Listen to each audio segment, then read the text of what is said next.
Magandang gabi po sa inyong lahat. Dito na po tayo sa another video for today. So, sa ating subscriber o sa mga active in service sa Armed Forces of the Philippines, especially sa Philippine Army, sa ating AAP retirees, and sa mga applicant ng cadet soldier, and sa mga subscribers natin, overseas Filipino workers. Magandang gabi, magandang araw, magandang umaga po sa inyong lahat. So, i-discuss natin ngayon about sa shoulder weapon. Kasi nung panahon nung hindi pa ako nagre-retire, yung in-issue sa amin na shoulder weapon na standard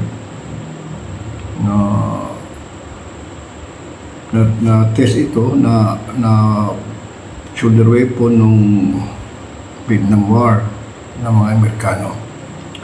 So ito tinatawag na M16. So iba yung M16 A1 kasi po yung modification yun. Ito pong M16 na Armalite, ito po yung tinatawag ng standard shoulder weapon, pinaka-standard. Kasi sa characteristic po niya, kita niyo dyan ang M16. Ang shoulder weapon na po na ito is M16 is a lightweight, magana po siya, then gas operated, magazine fed, so magas yung ilalagay. Assault rifle that fire 5.56 mm. Ito pong tinatawag na 5.56 mm. Ito po yung size ng bala na fit siya sa M16. Ito yung tinatawag na assault rifle that fires 5.56 mm NATO rounds. Ibig sabihin niya NATO rounds, NATO, North Atlantic Treaty Organization or NATO, yun po yung sa Western country na pinaka-standard weapon nila is M16. Capable of semi-automatic or automatic. So pwede siya sa semi-automatic and automatic fire with high rate of fire and maximum and effective range of 5.50 meters. Maximum na siguro yun sa effective range. Pero pinaka-effective talaga range niya, na fatal talaga siya, is 460 meters na siya.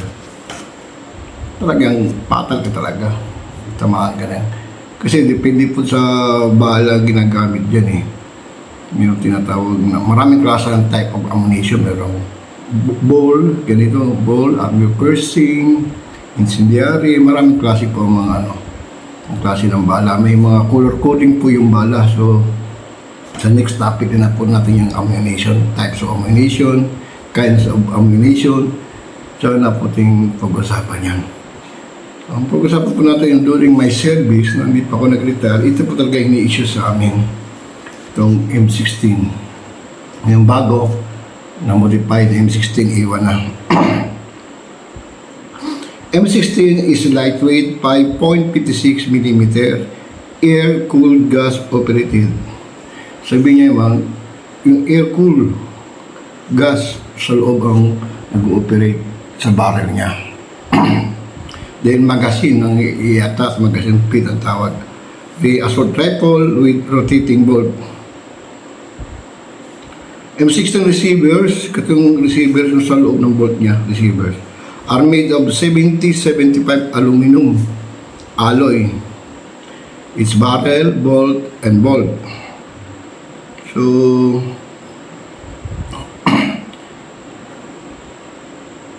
yung M16 po is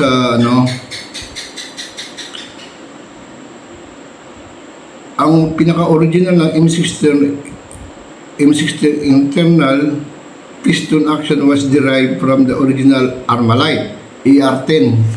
Ito itong ibang klase na po ito, AR-10 Armalite. AR-15, iba na po yung AR-15 po, yung pinaiksi na siya na folded. Hindi folded, yung ano siya, iba kasi folded, pag ganun eh. Yung mahaba siya na ano, M16. Ano mo na, tulak mo na yung ano niya, magazine, yung ano niya, shoulder ano niya. So iiksi yun, so yun ang tinatawag na AR-15. Oo. Kasi mas ano po yun, ang advantage and disadvantages niya, mas sure po talagang gamitin ang M16. Kasi sa Army, during my time in service, ang isang load po namin, isang basic load is 360 rounds. 360 rounds lang yan. Diba? Pero kung important magagamitin mo, ang bala niyan, 7.62 millimeter. Malaki yan, malaking bala yan. Mabigat na po yan.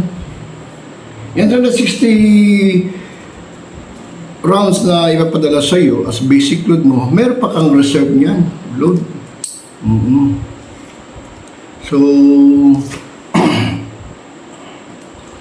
mas handy po siya, magaan ang M16. Dahil na yung bala niya. Tapos, sa, halimbawa, sa babasa ka ng tubig o ano dyan, sa river crossing, as may experience, talagang puputok po talaga siya. So, minimal ang cause of stoppage niya. Kasi maraming cause of stoppage niya. Basa yung pulbura, then yung yung sa bolt. Kasi sa importing, yung bolt, tumatalsik po yan. Sa M16 safety kasi nasa loob, ang bolt carrier niya nasa loob, ang bolt carrier. Pakita ko sa inyo dyan.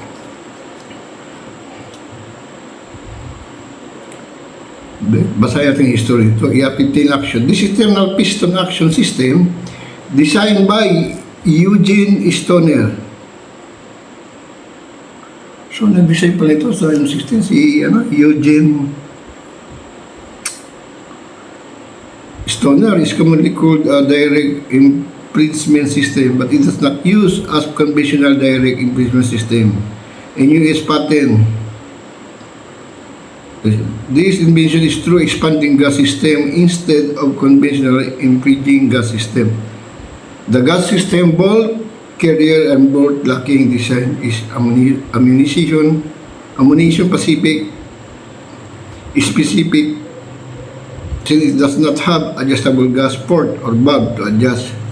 Bisa kasi po yung valve, ina-adjust po yan. Alas yung port, i-adjust po yung valve pag naka horizontal ba yan o vertical, i-adjust po yung valve sa dulo. Ito hindi na, diretso na ito eh. So, ang maganda sa M16 po, shoulder yan din, light shoulder weapon, tapos handy pa yung mga ammunition niya, mga bala niya. Maraming klase yung bala niya.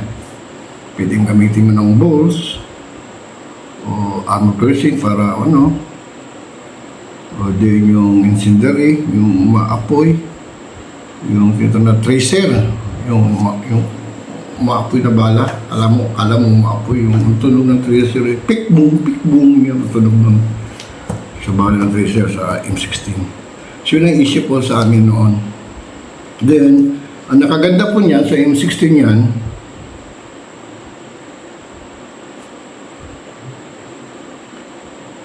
makita yung mga alignments. So, ang magazine po niyan, nung panahon pa sa Vietnam War, kasi more on, sila eh, nakadapa sila eh, front position ng away doon. So, applicable talaga gamitin pag front position ang short magazine. So, yung short magazine is 20 rounds. Pero sa doktrina ng mga senior sa amin, kaya yung mga para daw hindi masira ang magazine, niya, tatawag niya nalimutan ko na rin, yung magazine spring. Nasa loob yung magazine spring eh. Pag na-over yan 20, lalagay mo dyan, tapos mag-load ka pa ng isa, 21 na, 20 plus isa, 21. So yung spring daw, according sa theory nila, mas maiinat, madaling mainat, daling masira.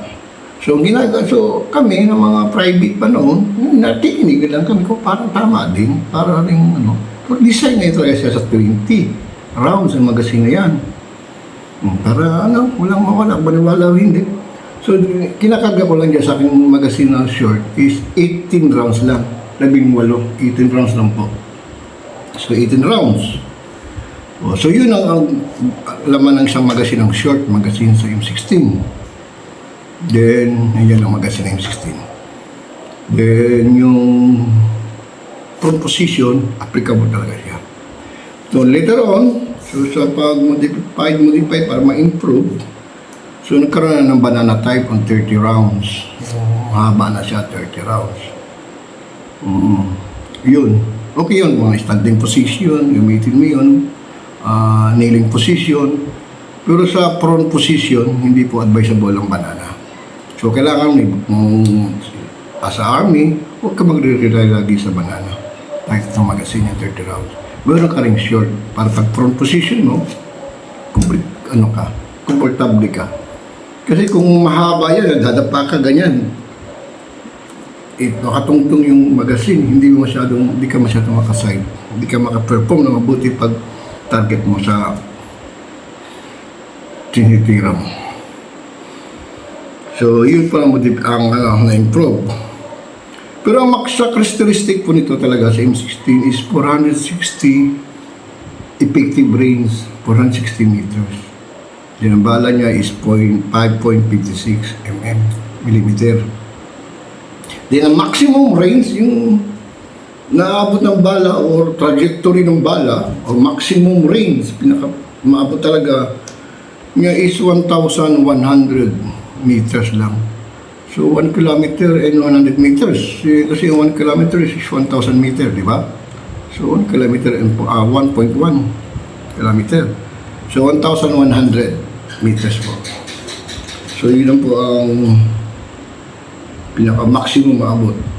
So yung trajectory ng bala, hulog na yun doon. Kasi nagpas na siya sa maximum eh. So, ang site po niya, elevation site, halimbawa, ito, M16 po. So, dito ka sa site sa rear size din, ang front site, kailangan shoot ka dito, i-shoot yun sa tinatawag na marksmanship para makikita mga sighting. Then, ang clip niyan, ang selector level ng Armalite safety, semi-automatic, then automatic. Then sa sa M16 mas pina-improve pa nila yan. Nag-attach po sila ng M203. So ang ginagawa namin noon para maka-attach sa M203, tinatanggal namin yung cover sa sa barrel. Yung barrel may cover din yan, parang fiber, kulay itim. Tatanggalin mo lang yun, simantol. I-attach mo yung M203 na grenade launcher, screw. Balik mo yung sa itaas lang, ibabalik kasi sa ibaba na lower, cover niya, hindi na po mabalik kasi naka-attach na po, So yun po, sa M203 naman, yun, maximum effective range, kung pwede mong i-direct sight, or elevation sa trajectory, depende po sa target mo. Then, nakaano sa M16, pwede po kayo mag-attach lang sa dulo ng rifle grenade. So, ang gagawin nyo sa rifle grenade, yung mahaba po yung rifle grenade, Tapos parang merong, sa last merong, yung pako niya, sa Bisaya pa. So, tatanggalin nyo yung safety dito, kasi may safety pin yan tanggalin nyo lang po yan, then attach nyo, ilagay nyo sa barrel. Paglagay nyo sa barrel, so semi-automatic lang po, isang bala. So yung bala mismo ang magtitira doon sa primer niya sa loob na para itulak sa punto sa target. Yun ang nakaano. Yung M16 ay malagyan din ng bayonet. So nandiyan po nakapost sa inyo. Kikita ninyo. So sa type of ammunition, saka ano po natin i-topic yan. Ano na, hindi po natin basta-basta i-ano natin yan eh. Maganda po ang M16 kahit mabasa, maulan kami, inabot kami ng bagyo sa bukid, naglalakad, operasyon, basa, rain or shine yan. Normal life namin, hindi problema. Ang kailangan dyan ay lagi mong linisan din yan. Dismantle mo. Then ang bolt carrier, yung bolt carrier niya, yun ang nag-extract ng bala. Galing sa magazine, i-extract niya. Yung bolt carrier, yun ang kumukuha ng bala. Yung bolt carrier. Siya nag-extract. So, ang ibang ano po natin eh. Tapos mayroon pa ganito, yung tinatawag sa pinakamit po sa elevation sa front sight or rear sight assembly on top. Ito,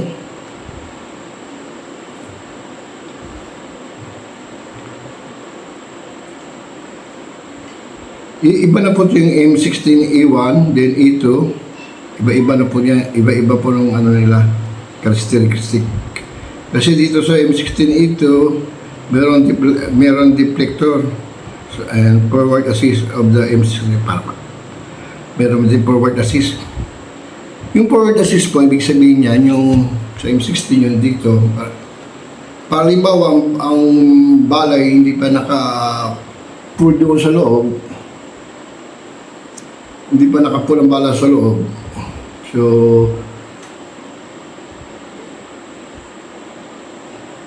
hindi pa naka-pull ang bala sa loob, ano niyo po yun, ano yun ang forward assist. So, yun lang po ang aking may share sa inyo muna ngayon sa ating topic about sa M16. Wala pa yung baby armalite na tawag nyo, PR50 o M653, then yung M14. Then yung mga latest pa ng mga armas, pati 40 caliber, 60 machine gun. Kasi dati naging lecturer din po ako ng ano, about sa 30 machine gun kung paano mag-assemble and dismantle, assembly and disassembly. And then characteristics niya, wala na yung mga ano ko eh. Pero memorize ko pa rin kung ano mga. So pag-aaralan po natin yan. At least ang subject natin ngayon ay armaments na po ito sa light shoulder weapon. So yung mga aplikante sa candidate soldier o ano, dapat makinig din kayo para malaman nyo. So ano mga update. So yun lang po, maraming salamat po at magandang gabi po sa inyong lahat. Salamat po sa pagsubaybay sa aking video. Thank you ang Forces of the Philippines, especially Philippine Army and active if retirees. Thank you very much and good evening. Bye-bye.